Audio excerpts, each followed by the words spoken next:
Welcome to this episode of Guitar Dudes. We've got a really exciting episode. We're doing a three-parter. On the British invasions, plural. There's two of them.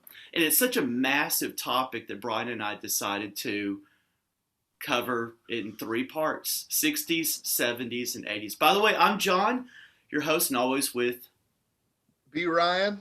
B-Train. So would you say, okay, today in part one, we're going to talk about the swinging 60s. So question first off, how influential would you say that the British invasions, because it covered about 30 years, if you look from the 60s to the 80s? Oh, yeah. I mean, I think you can, it's hard to listen to any kind of music really and not hear some of the, not hear some Rolling Stones, some Beatles, some, they started breaking rules, they kind of, and not just rock and roll. I mean, I think the British invasion influenced everything from jazz to classical to, I mean, it changed music essentially. Sure. And, so as far as how it started, I mean, like, where the 60s kind of hit, and, I was watching a documentary on the Rolling Stones, or on Keith Richards on Netflix, and he's talking about when he and Mick Jagger met each other, and he was carrying a Muddy Waters record. Right? Yes. And yes, they were on their way to school or whatever. He was carrying a Muddy Waters record, and so they became friends. They became kind of started a band and everything. But it was that love of Muddy Waters that kind of got the Rolling Stones, which is where the name came from. One of his songs, Rolling Stone. And I'm telling you. Oh, totally. And if you can't listen to Muddy Waters without hearing the Rolling Stones, right? Like if you, and I even brought props today, like records like this here. This is just an acoustic. It's called Muddy Waters Folk Singer. It's actually, I don't know, I think it's recorded live. But it's it's just acoustic. But then you listen to stuff like the Rolling Stones. Actually, their last album, which is this, I don't know if it's their last album, but Blue and Lonesome. Oh, and nice. This is actually none of their songs. This is actually songs that they covered. And of course they do some Muddy Waters and stuff, but he was really influential with, I don't know a ton about the British invasion, but I know that much. And I think for me, I actually was reading a book, which I do recommend. In fact, I'll put a link in the description, but it's a book called The Birth of Loud. And it's about the birth of the electric guitar. And each chapter, it just covers from the 50s up to the 70s or 80s. So it really covers the British invasions. Great book. It's easy to read, bite-sized. There is some language in there, but it is funny as hell. But I think we do have to, in order to better understand the British invasions, I think we have to really start at the beginning, where the 50s, the end of the 50s, rock and roll was just getting going. Then in 58, Elvis goes into the army. 59, that's the day that rock and roll died, with the Big Bopper, Buddy Holly, and Richie Valens. So at that point, we thought, well, is rock and roll dead? But in the 50s, and you alluded to this off camera, the 50s, there was something going on across the pond in England that blues was kind of slowing down in America. Jazz was declining, rock and roll was taking over. But across the pond, blues, as you alluded to before, blues was just exploding. And that, to me, is what led to the early 60s British invasion with the Beatles. So you just mentioned Muddy Waters, and you can't talk about the British invasion without talking about Muddy Waters. No, and he's, Muddy's the one, he got Buddy Guy his start. I think Buddy actually lived with him when he moved to Chicago. But then these British guys start coming in, and the Stones were just one. I mean, there were several, but what it kind of did is they put their own spin on the blues. They didn't just cover it, but it was kind of their version of what they were hearing. Yeah. And people just went nuts, and I think people are still chasing that sound today. Mm-hmm.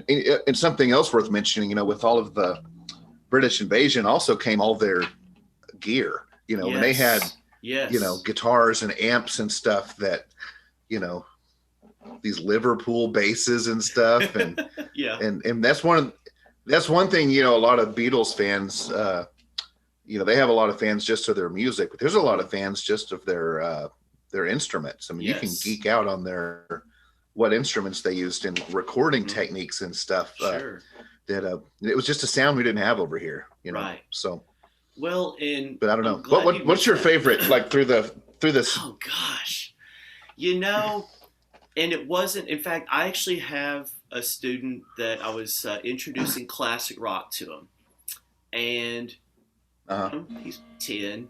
Well, at 10, that was the music you and our dads were listening to classic rock. So that's what we listened to. And I thought it was interesting, but my student, because I was showing him Sweet Home Alabama, and it's like, oh man, that's old music. And I guess maybe I kind of thought the same way until I started playing it on guitar. And for me, I think that's really what opened up my eyes and ears to classic rock, because it's so amazing. Simple chord progressions, it gravitates towards you, Yeah, I mean, and we also got, and I don't know if you'd call them British invasion, but we got all these players like, guys like that, that just revolutionized the instrument and the just music.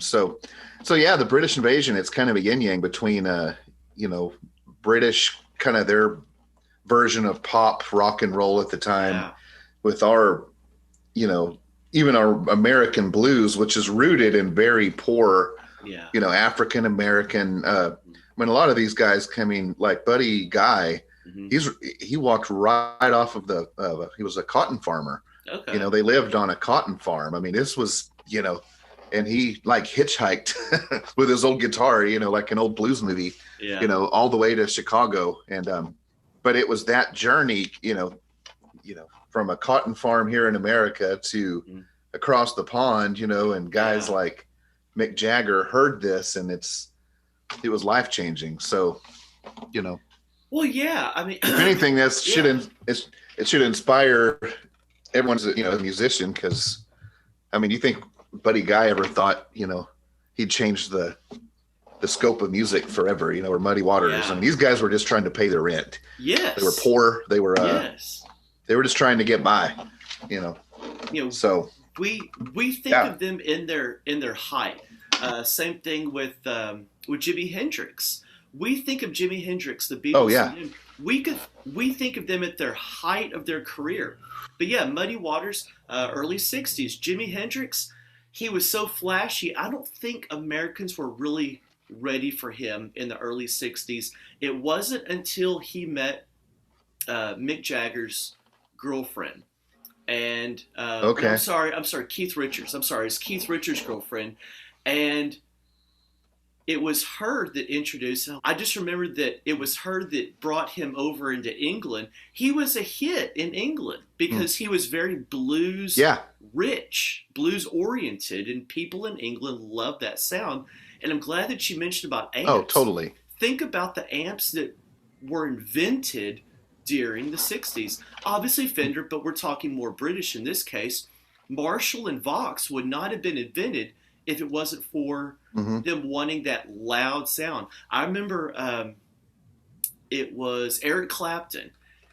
One of his early recordings, I think he was with the Yardbirds. I can't remember. No, I think it was Cream. It was one of them. And he cranked his amp all the way to 10, maybe 11 at that point. And it freaked the engineer out. He's like, there's no way I can record this. But he said, that's my sound. That's my sound. And they wanted these big, Marshall and Vox sounds. Same thing with the Beatles and Vox. Yeah. Oh, totally. Yeah. And, and as these, these like Beatlemania and all of this, any kind of new music. I mean, as music's evolving and stuff. So these American guys now, they're wanting to buy these British amps and actually in every amp I have that has the preset amp settings, they always have British.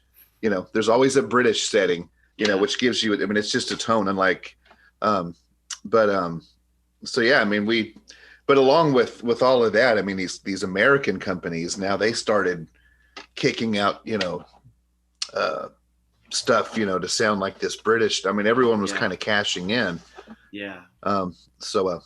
Yeah, it was crazy times, and it really was. I don't know. We may have to, maybe our second episode, maybe ought to just be, we could almost do a whole episode on the Beatles just alone, because what band has a mania behind it, it's crazy, but yeah, it really opens you up to just the idea of this band in England, nobody in America had heard about. All of a sudden, I think it was the Beatles record label. They had a company, over here in America.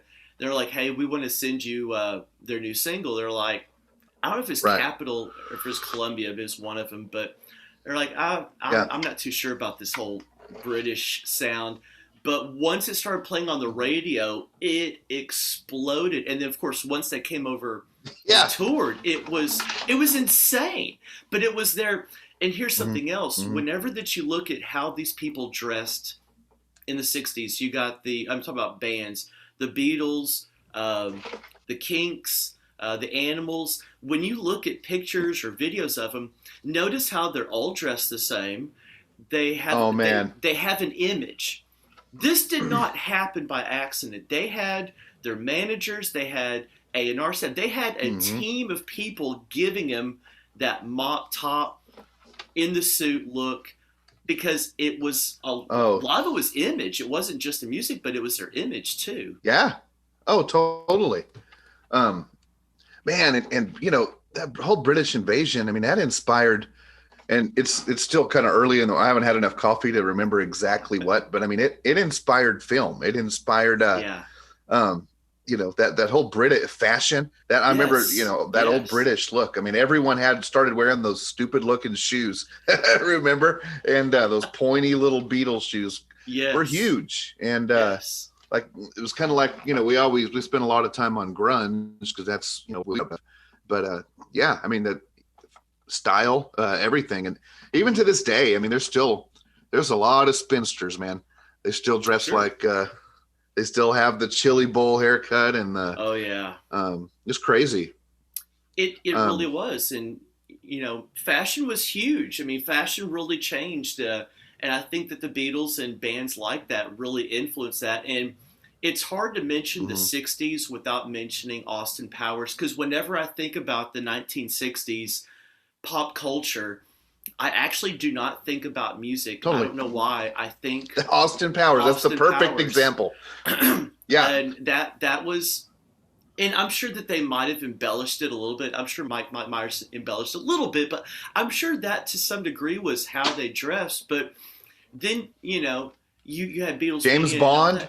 Yes. That started in the 60s. How can we forget about James Bond? Oh my gosh. Yep. And it really opened it those up. Aston Martin cars and it was, totally opened it up. Speaking of opening it up, we're nearing our closing it up time, as I am the timekeeper. And so I guess we still have more to talk. We have more to talk about. We're just cracking the egg on this whole British thing. So next time we'll talk about the groovy 70s. And, of course, we have to mention Vietnam and all that. Protest music. We'll sneak in some other stuff. So stick around for part 2 of the British invasions. We'll see you next time. That's it. All right.